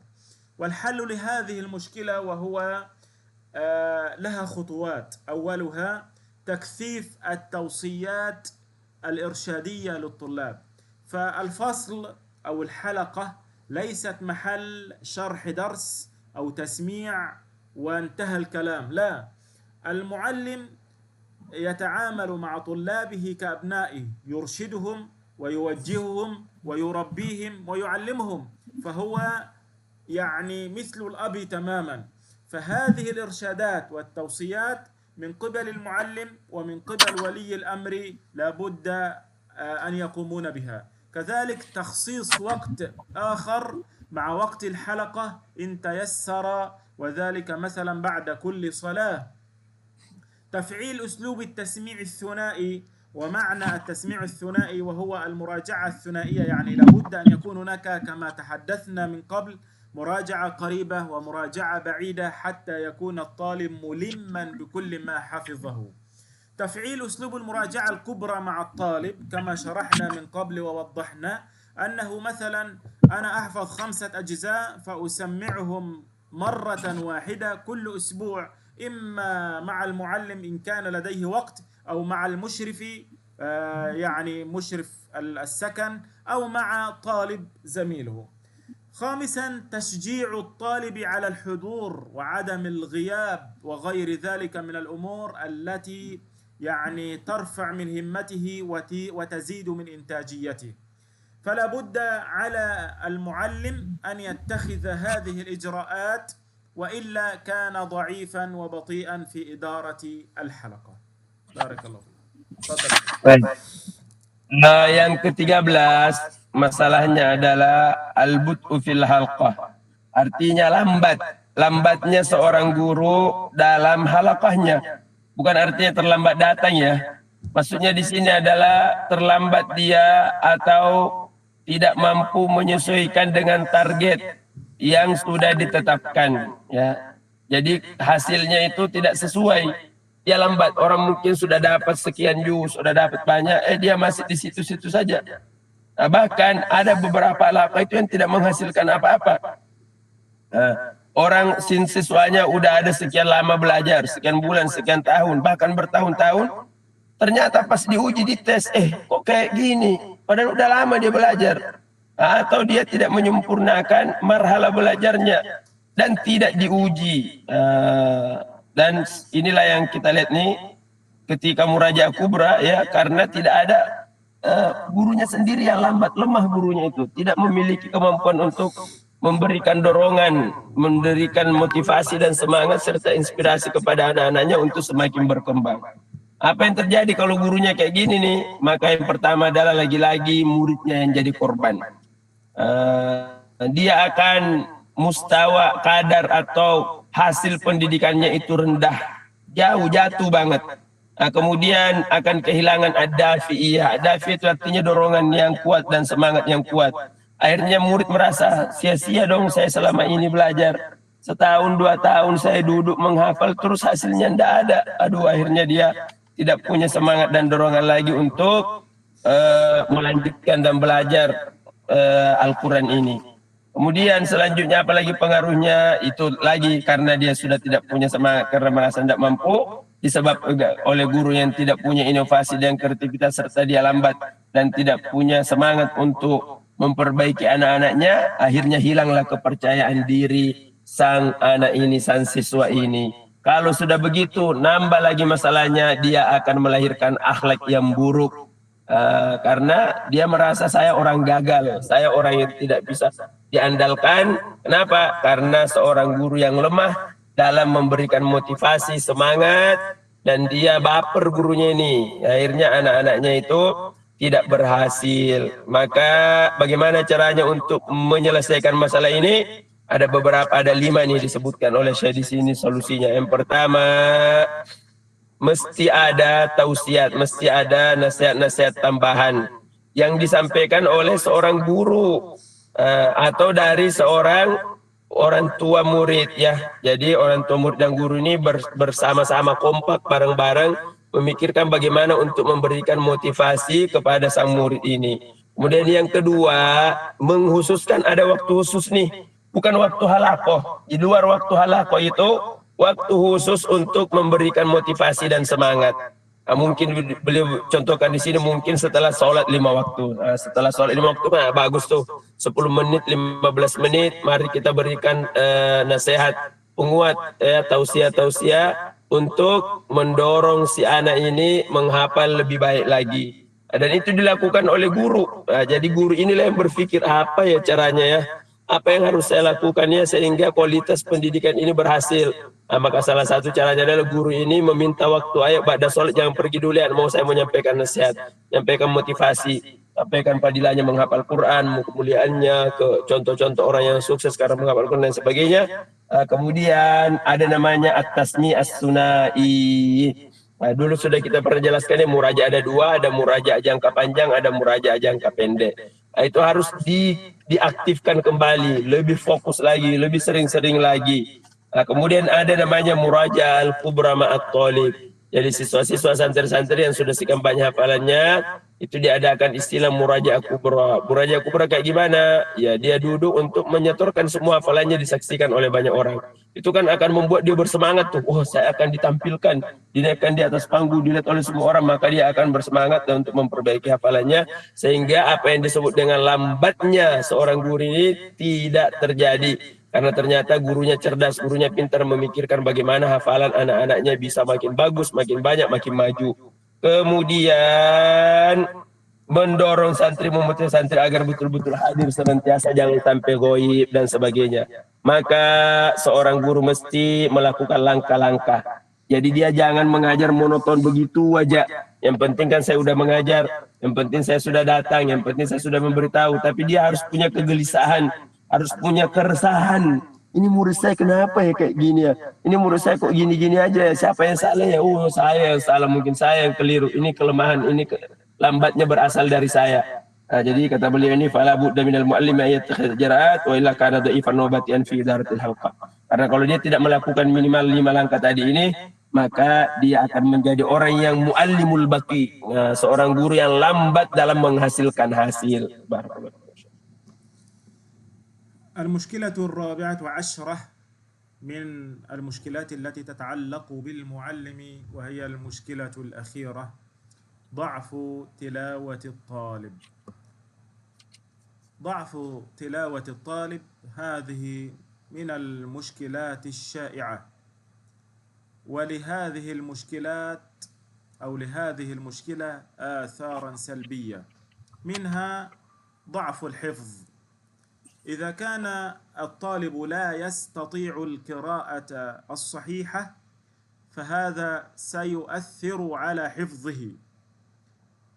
التلاوة الصحيحة المتقنة تساعد على تثبيت الآيات في الذاكرة، وضعف التلاوة يؤدي إلى صعوبة حفظ القرآن الكريم وتشتت الذهن أثناء الحفظ كذلك. لذلك لما تحدثنا من قبل عن الأساليب لنجاح الحلقة القرآنية وكان منها أولها التصحيح أو التلقين، لابد على الطالب أن يقرأ ما يحفظه قراءة صحيحة متقنة أمام معلمه، وإلا سيتأخر ويضعف حفظه، وما سيحفظه خطأ سيظل خطأ ويصعب تصحيحه. لذلك التلاوة الصحيحة المتقنة تساعد على تثبيت الحفظ في الذاكرة. كذلك من الآثار السلبية لهذه المشكلة وهي التأخر في المستوى. الطلاب الذين يواجهون صعوبة في التلاوة في القراءة دائما مستواهم متأخر، وذلك مقارنة بالطلاب الذين يتقنون القراءة، مما قد يؤثر على تقدمهم في حفظ القرآن الكريم. ثالثا من الآثار السلبية هو فقدان المتعة في التلاوة. كلما كانت قراءتك صحيحة كلما تمتعت وتمعنت وأنت تقرأ وتشعر بلذة القراءة. تلاوة القرآن الكريم يجب أن تكون ممتعة ومحفزة، حيث أن ضعف التلاوة قد يؤدي أو يجعلها مهمة شاقة صعبة مملة، مما يؤدي إلى فقدان المتعة في التلاوة. كذلك من الآثار السلبية لهذه المشكلة وهو النفور من حلقات التحفيظ. الطالب الذي لا يستطيع القراءة الصحيحة وكلما وجد صعوبة في القراءة فهذا يجعله ويسبب عنده نفور من الحلقة، ترك الحلقة، لأنه يشعر بالملل والضيق في حلقات التحفيظ. الأسباب المحتملة لضعف التلاوة، ما هي الأسباب؟ ضعف الأساس اللغوي. الطالب الذي لا يستطيع القراءة ضعيف لغويا. قد يكون لدى الطالب ضعف في اللغة العربية، وهذا مما يؤثر على قدرته في قراءة القرآن الكريم بشكل صحيح. عدم وجود المتابعة المستمرة، هذا سبب كذلك من الأسباب التي تؤثر على تلاوة القرآن تلاوة غير صحيحة، بسبب عدم وجود متابعة مستمرة سواء من المعلم أو الإدارة أو ولي الأمر. كذلك لهذه المشكلة علاج، لها حل، والحل لا بد أن نتبع الخطوات الآتية. أولا لا بد أن يستخدم المعلم أسلوب التصحيح لطلابه، أسلوب التلقين، حيث أن عدم تصحيح القراءة قبل الحفظ يؤدي إلى أخطاء كثيرة في الحركات وفي الكلمات، ويؤدي إلى بطء في الحفظ، يؤدي إلى صعوبة في تصحيح الأخطاء. فتصحيح القراءة مقدم على الحفظ، لابد أن تصحح قراءة الطالب قبل أن يحفظ. كذلك لابد على المعلم أن يحث الطلاب على سماع القراء المتقنين عبر CD أو عبر يوتيوب أو أي وسيلة أخرى أو عبر مرتل، ويتابع المعلم هذه الخطوات مع طلابه في ذلك، كأن يسألهم أو يسأل المشرف المتابع له أو يسأل ولي الأمر في حال عودته إلى البيت. كذلك تحديد الأخطاء على المصحف الخاص للطالب، يجوز ذلك، وأن يضع المعلم اختبارات دورية للطلاب في التلاوة، ومكافأة الطلاب المجتازين وتحفيزهم لهذا الاختبار، بأن يعمل أوراق اختبار ويوزعها على الطلاب. كذلك مطالبة الطلاب بإحضار الدفاتر المتابعة الذي تحدثنا عنها من قبل، وذلك لتدوين أحكام التلاوة مع إعطائهم واجبات، كأن يطلب المعلم منهم استخراج المدود من سورة يعينها لهم مثلا، فهذا يقوي المعلومات التجويدية عندهم. كذلك تعاون ولي الأمر مع المعلم في هذا الأمر من خلال الأخذ بالتوصيات المعلم وتطبيقها في البيت، هذا أمر ضروري جدا. وهناك عدة أمور يمكن أن يتخذها المعلم مع طلابه بهذا الشأن. نشير إلى بعض الأمور كأن يجعل الطالب يقرأ قراءة صحيحة وليس بالضرورة أن يكون متقنا، فالإتقان مرحلة متقدمة لا يطالب بها الطالب إلا في مرحلة معينة. ويجب على المعلم أن يقتنع أن الوقوع في الخطأ ليس عيبا، ولكن العيب الاستمرار فيه كما ذكرنا في المشكلة السابقة. المشاركة في الدورات التثقيفية للمعلمين التي تقيمها الإدارة أو المؤسسة التربوية وتقوم بهذه المهمة الجهات المشرفة. محاولة الاستفادة من خبرات الحلقات الأخرى. يجب على المعلم أن يسعى دائما لتطوير نفسه وتثقيفها علميا وعمليا. تبادل الزيارات مع الحلقات الأخرى ووضع المسابقات الثقافية والترفيهية فيما بينهم. وفي الختام نسأل الله سبحانه وتعالى أن يبارك في جهود المخلصين وأن يوفق أولئك الرجال ألا وهم المعلمين الذين نذروا أنفسهم لتعليم كتاب الله رب العالمين، ونسأل الله القبول والإخلاص. Amin ya rabbal alamin. Selanjutnya yang terakhir, ya. Yang terakhir masalahnya adalah seorang santri itu lemah dalam membaca. Nah, inilah yang mengakibatkan, dan guru membiarkan. Dia tahu bahwa santrinya lemah, dia biarkan, langsung disuruh menghafal. Jadi inilah muskilah yang besar terjadi dalam beberapa halaqah Al-Quran itu adalah saat dimana santri disuruh menghafal aja, tanpa memperbaiki bacaannya dulu. Jadi padahal ini pengaruhnya luar biasa ini kalau tidak diperbaiki bacaannya. Apa akibatnya? Pertama, da'ful hifzi, lemahnya hafalan. Karena bacaan yang benar, yang bagus itu akan memperkuat hafalan dalam ingatan. Nah, tapi kalau bacaan kita lemah, itulah yang membuat kita susah menghafal. Ya, lemah susahnya kita menghafal Al-Quran itu karena bacaannya sendiri belum beres. Coba kalau bacaannya udah lancar, itu akan sangat-sangat membantu untuk menghafal Al-Quran. Akhirnya apa? Nah, masuk masalah yang kedua, ta'akhur fil mustawa. Lagi-lagi akhirnya ke mustawanya atau kualitasnya itu terlambat, rendah. Kemudian apalagi dia akan kehilangan nikmatnya membaca Al-Quran. Itu Al-Quran enak dibaca kalau lancar. Kalau kita lancar membaca itu nikmat sampai bisa meneteskan air mata.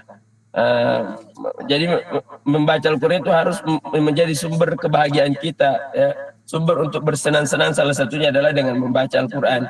Itu hanya bisa terjadi kalau kita lancar. Karena kalau kita tidak lancar itu capek, bosan, aduh kok kayak gini bacanya nih. Maka mesti perbaiki dulu. Wahai para guru, engkau mengajar, maka tolong anak-anak diajari untuk betul-betul bisa membaca Al-Quran dengan baik dan benar, karena itulah yang akan melahirkan lazzayah mut'atu fit tilawah. Kemudian kalau nanti dia udah dibiarkan salah-salah dan tidak dibagusi bacaannya, maka dia akan tidak mau lagi ikut menghafal. Kenapa? Karena ya gimana mau menghafal, orang mengajinya aja salah, orang mengajinya aja keliru. Apa yang menyebabkan terjadinya orang ini lemah baca Al-Qurannya? Yang pertama adalah dia lemah dalam bahasa. Ya, dia nggak mampu, ya apalagi kayak kita orang Indonesia ini kan, itu kan kita nggak tahu bahasa Arab tuh. Itulah yang akan membuat kita ini sulit untuk bisa membaca Al-Quran yang baik dan benar. Maka wajib bagi seorang guru ini untuk mengedepankan ini dulu.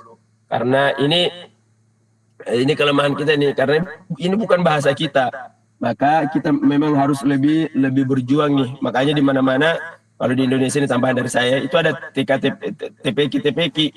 Padahal di Arab itu nggak ada TPQ. Yang ada di Arab itu langsung menghafal Al-Quran. Memang wajar langsung mereka menghafal karena itu bahasanya. Adapun kita di Indonesia ini dibuatlah tempat-tempat untuk belajar membaca Al-Quran. Itu dulu yang harus diperbaiki dari awal, bukan langsung menghafal. Kemudian tidak ada mutabaah. Dikiranya karena anak-anak udah ikut tempat tahfiz, udah menghafal berarti udah bagus, tidak dievaluasi lagi, tidak dimonitor lagi. Padahal, ini penting. Jangan-jangan itu tadi dikiranya udah menghafal, udah hafalan banyak, ternyata baca Al-Quran saja tidak bisa. Kemudian, jadi al-mutabah al-mustamir ini harus terus-menerus. Kemudian siswa ini tidak mendapatkan evaluasi berketerusan. Jadi evaluasi itu harus dari dua, apakah dari guru, dari orang tua untuk memperbaiki bacaannya. Sekarang kita masuk apa sih? Ini kalau masalah ini ada terus apa solusinya? Solusinya itu yang pertama, di seorang guru mesti menggunakan sistem untuk bagaimana memperbaiki bacaan santrinya. Dia harus memikirkan caranya, apalah mungkin ikut TPK atau apakah. Kemudian karena tidak dilakukan nih, maka akan muncul kesalahan yang dalam membaca harakatnya dan kata-kata Al-Quran itu. Kemudian lambat menghafal. Kemudian yang paling parah lagi adalah akan susah meluruskan dia kalau dia udah bertahun-tahun membaca seperti itu. Dia udah hafal nih, udah bertahun-tahun dia menghafalnya seperti itu. Nanti pas kita mau luruskan itu berat, susah, karena dia akan karena yang sudah dihafal di kepalanya itulah yang diingat. Kita lurus, salah lo bacamu. Coba lo saksikan ya, di Indonesia kita ini banyak orang-orang tua itu kita bilangi salah, susah dia mau perbaiki. Kenapa? Karena itu udah dia dari kecil sudah hafal begitu, ternyata bacaannya salah. Jadi imam lagi, maka susah betul untuk memperbaikinya. Kemudian apalagi solusinya? Seorang guru mesti mendorong muridnya untuk mendengarkan bacaan ahli Quran. Banyak sekarang, tinggal buka YouTube, cari para qurra, para ahli Al-Quran, dengarkan tuh bagaimana dia membacanya, bagaimana dia menyebut huruf, bagaimana dia membaca ayat per ayat, bagaimana dia menggerakkan mulutnya, ada kan bisa dinonton tuh. Kemudian ada lagi solusinya, itu seorang santri mesti punya mushaf sendiri, jangan ganti-ganti Al-Qurannya.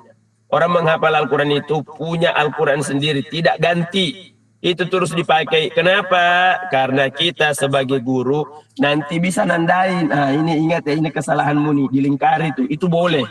Ya boleh kita menandai dalam Al-Quran, menulis di Al-Quran itu hal-hal yang kita anggap penting. Tulis nih di ayat sekian. Nih di ayat sekian ada kalimatnya kamu salah baca. Hurufnya enggak begitu. Nah, harakatnya enggak begitu. Ditandai itu. Jadi dia bisa ingat, oh iya. Kemudian lakukan ujian yang berkala. Jadi setiap mungkin sekali sebulan kah, sekali dalam 2 bulan kah, atau pokoknya ada ujiannya. Jangan menghafal tapi tidak diuji. Dan berikan hadiah bagi mereka yang berhasil. Ya, buatkan juga kertas ujian. Apalagi mutalabat dari dafatir. Kalau perlu, yang lebih penting lagi adalah si murid ini ketika datang menghafal, suruh dia bawa buku catatan. Buku catatan itu dia bawa. Kenapa? Agar kita bisa mencatat. Catat nih, ini saya mau ajari kamu. Ini loh hukum tajwid begini. Catat di buku catatanmu itu. Itu kan bagus kalau dia bawa buku catatan. Kalau dia tidak bawa buku catatan, apa yang di mana dia mau catat? Kan tidak mungkin mencatat di Al-Quran itu udah penuh. Kalau cuma melingkari itu bisa. Tapi kalau mau mencatat kalimat nasihat-nasihat itu tidak mungkin di Al-Quran.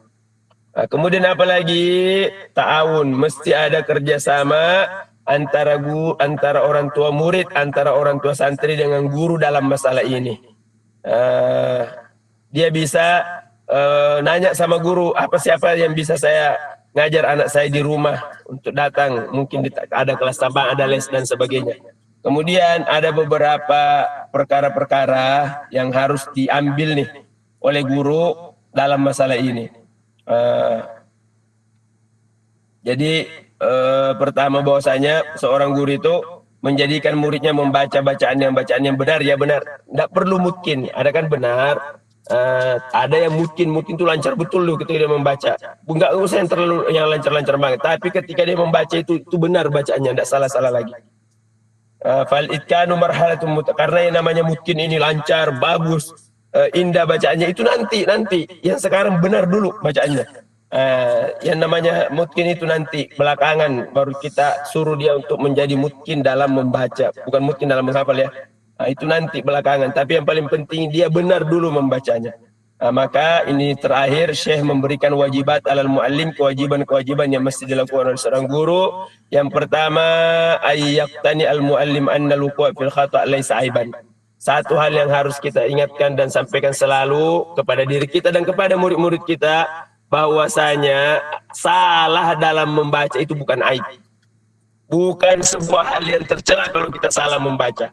Yang salah itu kalau terus-menerus tidak mau memperbaiki kesalahan. Itu di situ itu masalahnya, itu jeleknya.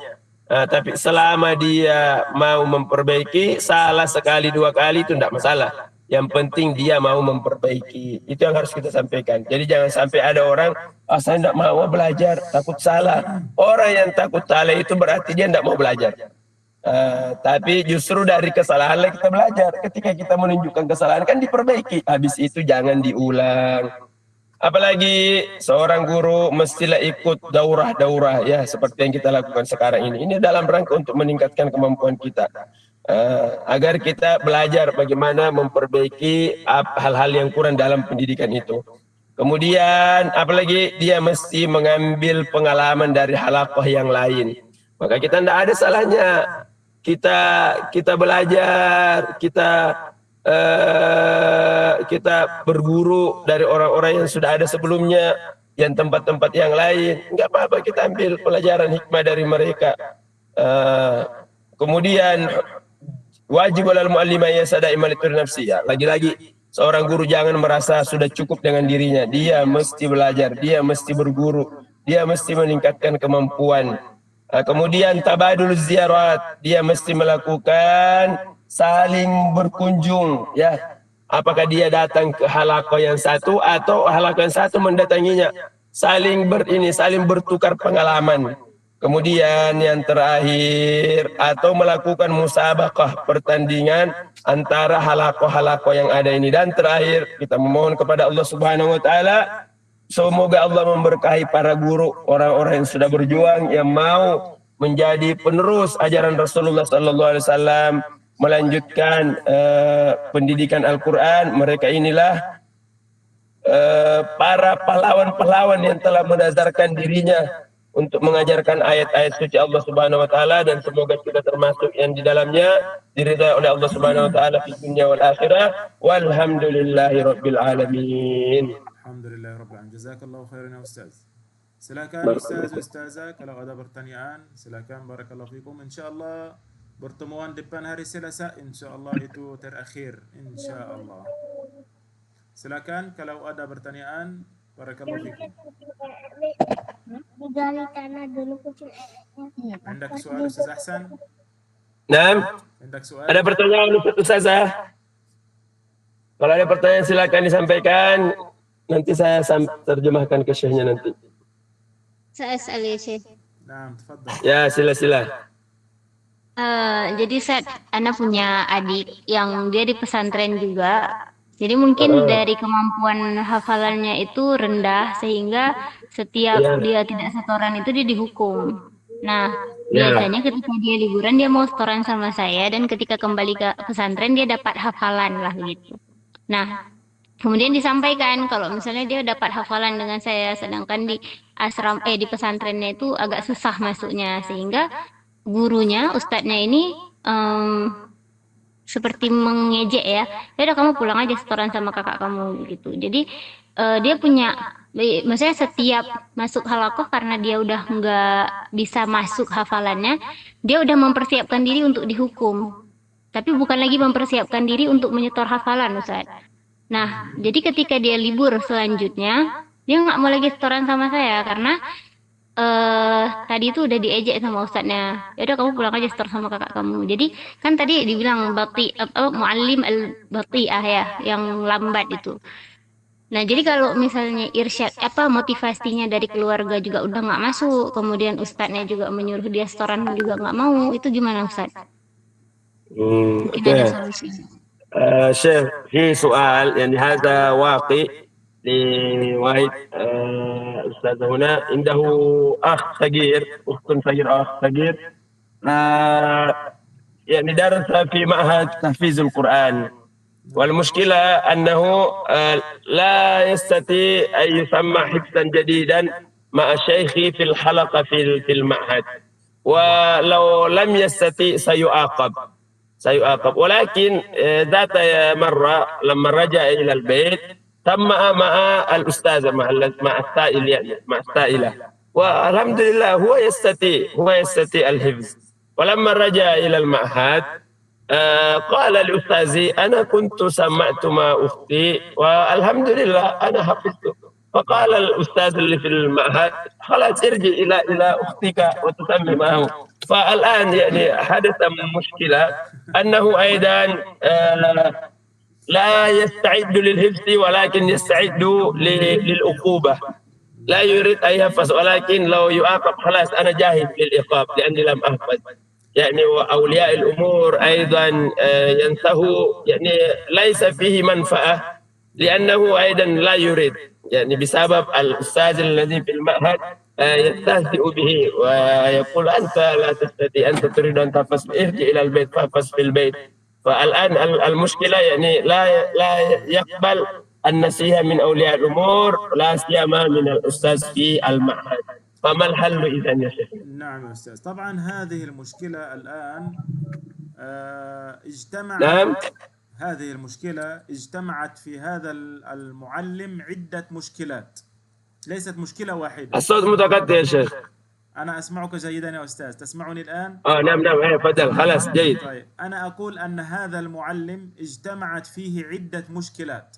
أولا المشكلة الأولى أنه لم يتصف بالصفات الخلقية والإيمانية التي منها الصبر. قلنا من صفات المعلم. الصوت متقطع يا شيخ، لحظة الصوت متقطع. إذا من عندك يا أستاذ. نعم شيخ، صوتي متقطع. نعم. خلاص أصبح جيدا الآن. طيب، أنا أقول يا أستاذ بأن هذا المعلم اجتمعت فيه عدة مشاكل، ليست مشكلة واحدة. أولا المشكلة الأولى أنه لم يتصف بصفات المعلم الخلقية والإيمانية، فكما قلنا أنه يجب على المعلم أن يتصف بالصفات الإيمانية والخلقية، منها الصبر والحلم واللين، كما كان النبي صلى الله عليه وسلم يتعامل مع أصحابه. هذه أولا. ثانيا قلنا كذلك من المشكلات القسوة في التعامل. هذه مشكلة في هذا الأستاذ أنه قاسي. ثالثا أنه ليست عنده المهارة وليست عنده القيادية في التعامل مع الطلاب. أنا عندي طالب لا يحفظ، أبحث عن حل لمشكلته ولا أعاقبه عقوبة تكون سببا في خروجه من الحلقة أو في أن يترك التعليم كما تحدثنا من قبل. كذلك كما قلنا أن هذا المعلم لا يستمع إلى نصائح الآخرين. متقطع يا شيخ مرة كمان. أن هذا المعلم لا يستمع إلى نصائح الآخرين، لا يأخذ بآراء إخوانه، لا يستمع إلى الآخرين، لا يأخذ من خبرات الآخرين. فهذه مشكلة في المعلم. الطالب، كل طالب، يعني موجود كثير من الطلاب، كل طالب له قدرة معينة، وكفاءات الطلاب مختلفين كما تحدثنا من قبل. فهو ليست عنده الإدارة الجيدة للحلقة حتى يتعامل مع هذا الطالب بما يتناسب معه. تفضل أستاذ. كان المرة الثانية يعني كله يتقطع، أنا لا أسمع يعني لكن أنا أسمع. طيب، أنت فهمتي يا أختي أتيكا؟ فهمتي؟ فهمت يا شيخ. طيب. يعني بدون ترجمة خلاص يعني؟ نعم. خلاص. لكن أستاذ في الشبكة عندك أنت تمشي بالسيارة يا أستاذ. لا أنا توقفت الآن. طيب تفضل يا أختي. Lagi nih Ustaz, Ya. ini yang menjadi pertanyaan adalah bagaimana caranya untuk membujuk dia agar dia mau menghafal kembali Ustaz. Kadang sekarang kan dia, misalnya kita laporkan kepada Ustadznya untuk mengganti gurunya, dia juga akan menantang gurunya tuh tidak akan yang bisa ada menaklukkan dia untuk bisa menghafal lagi begitu Ustaz. Jadi المشكلة يا شيخنا يعني كيف نجعل هذا الطالب حتى يرجع للحفظ مرة أخرى. نعم لابد. لأن لو مثلا نبلغ هذه المشكلة للأستاذ حتى يغير الأستاذ المعلم، هو سيقول ليس هناك أستاذ آخر يستطيع أن يعلم أخوك، أختك. لا يا أستاذ، يعني إذا ليس هناك معلم غير هذا المعلم في المعهد، لابد أن يفهم المعلم كيف يتعامل مع هذا الطفل. غير واحد يا شيخ. تسمعينني يا أختي أتيكا؟ إذا المشكلة ليس عند أستاذ أحسن. غير واضح يا شيخ، غير واضح. هذا منقطع. طيب لحظة، أبدل الشبكة.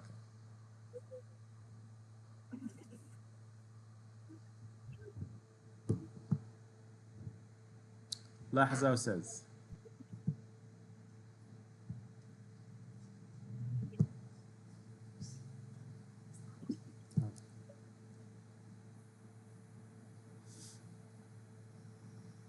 تسمعني الآن يا أستاذ جيدا؟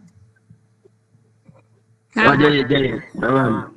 أنا أقول الآن إذا هذا المعلم لا يستجيب للنصائح أو التغيير ولا يوجد غيره، إذن لا بد عن البحث عن مكان آخر، لأنه لابد أن يفهم المعلم أن هذا الطالب مثلا قدراته ضعيفة، فيتعامل معه على حسب قدراته قليلا فقليل، مع المواظبة على المراجعة والقراءة وكثرة التلقي حتى يتقدم مستواه. هذا هو الحل لهذه المشكلة. لا بد أن يكون المعلم عنده صبر على هذا الطالب أو على هذا الطفل الصغير، لأن القدرات تختلف من طالب إلى طالب، فليس معنى أنه ضعيف أننا نرميه ولا نهتم به. وعلى المعلم لا بد أن يأخذ بالنصائح وأن تكون عنده مهارة وخبرة في التعامل مع الطلاب. تمام يا أختي أتيكا؟ تمام. يعني يبحث مكان آخر يعني. نعم، إذا هذا المعلم لا يتغير، إذا يبحث عن معلم آخر. معلم ومعهدا آخر. لأنه يا أستاذ الآن المعلم لا يريد أن يتغير، إذا الآن سيعطل الطالب كما كنا نتحدث في المشكلات من قبل. هذا سيضعف التحصيل سيتسبب في تدهور التعليم وسيتسبب في نفور الطالب من الحفظ. صحيح. نعم يا شيخنا. نعم. هذا لقي silakan. Ada lagi? Afwan, saya salah syai. Nah, tafadhal ya. Sebagaimana yang kita ketahui, kalau udah jadi seorang pengajar sangat sulit untuk memiliki rasa mau bersalah. Jadi bagaimana caranya untuk terus menumbuhkan memiliki rasa bersalah, dan apa solusinya, Syekh? Ada soal minni. Nah. السؤال مفهوم يا شيخ؟ يمكن تؤكد يا أستاذ أحسن؟ لا بأس. هو يسأل نحن ليس أصبحنا معلم، يعني أننا لا نريد أن نعترف بالأخطاء. أنا معلم، هل يليق لي أن أخطأ؟ لا يمكن أن أخطأ. فكيف حتى يعني نحن حتى نشعر أننا وارد لو نخطئ، ممكن أنا كمعلم ممكن لو أخطأ. نعم يا أستاذ، كما قلت آنفا أننا بشر نخطئ ونصيب، وليس هناك معصوم من الخطأ إلا النبي صلى الله عليه وسلم. فالمشكلة ليس مشكلة أن تقول أنا أخطأت ثم أصحح من أخطائي، ليس مشكلة أن تخطئ، لكن المشكلة أن تبقى على الخطأ ولا تصحح خطأك وتقول أنا صحيح، وهذا يكون نوع من أنواع الكبر الذي يمنعك من التعلم ومن التقدم. فلذلك لا بأس وأنت معلم أن تقول نعم أنا مخطئ أو أنا مقصر أو أنا ما زلت أتعلم، لكن الخطأ أنك تقول أنا أعرف كل شيء وأنا عالم وأنا ولا تطور أو لا تغير من نفسك. صحيح. مفهوم؟ إن شاء الله مفهوم. والسؤال الثاني شيخ، وكيف إذا وجدنا لمثل هذا؟ مثل ماذا؟ لو يوجد معلم مثل ذلك. لو يوجد معلم مثل ذلك، يعني لابد أن تقدم له النصيحة وتتكلم معه وتفهمه. ربما هو لا يفهم، ربما هو يعني كما نقول أخذته العزة بالإثم. تمام. فلا بد أن تقدم النصيحة لأخيك، وأن يعني تحاول أن تصحح من أخطائه وتصلحه، فالمؤمن مرآة أخيه. إذا يعني قبل فبها ونعمت، وإلا فخلاص اتركه هو يتحمل عاقبة نفسه. تمام يا أستاذ؟ مرحبا. نعم. فهمت يا أستاذ أفيق؟ نعم شيخ فهمت إن شاء الله. جزاكم الله خير. بارك الله فيكم وأحسن الله إليكم. طيب إن شاء الله نلتقي في اللقاء القادم والأخير إن شاء الله يوم الثلاثاء. بارك الله. إن شاء الله إن شاء الله. نختم بدعاء كفارة المجلس. سبحانك اللهم وبحمدك، أشهد أن لا إله إلا أنت، أستغفرك وأتوب إليك. السلام عليكم ورحمة الله وبركاته. يا ربي يا ربي إني أسألك العفو عني، ولم يخب فيك ظني، يا مالك الملك يا